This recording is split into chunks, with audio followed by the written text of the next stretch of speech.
ഒരു സിനിമയുടെ റിലീസ് തീയതി തീരുമാനിക്കുന്നത് ആരാണ്?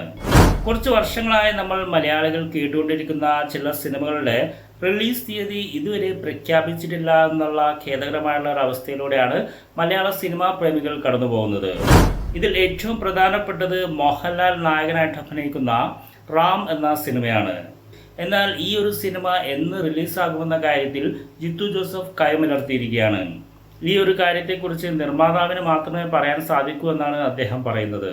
അതുപോലെ തന്നെ നമ്മൾ വളരെ കാലമായി കേട്ടുകൊണ്ടിരിക്കുന്ന ഒരു സിനിമയാണ് ടൊവിനോ തോമസ് നായകനായിട്ട് അഭിനയിക്കുന്ന അജയന്റെ രണ്ടാം മോഷണം എന്ന സിനിമ. ഈ സിനിമയും എന്ന് റിലീസാകുമെന്ന് പറയാനാകില്ല എന്നാണ് അണിയറ പ്രവർത്തകർ പറയുന്നത്. അതുപോലെ തന്നെ നമ്മൾ ഏറെ നാളായി കേട്ടുകൊണ്ടിരിക്കുന്ന ഒരു സിനിമയാണ് കത്തനാർ എന്ന ജയസൂര്യ നായകനായിട്ട് അഭിനയിക്കുന്ന സിനിമ. അപ്പോൾ ഈ 3 സിനിമകളും എല്ലാ പ്രശ്നങ്ങളും പരിഹരിച്ച് എത്രയും പെട്ടെന്ന് തിയേറ്ററുകൾ റിലീസ് ആവട്ടെ എന്ന് നമുക്ക് പ്രത്യാശിക്കാം.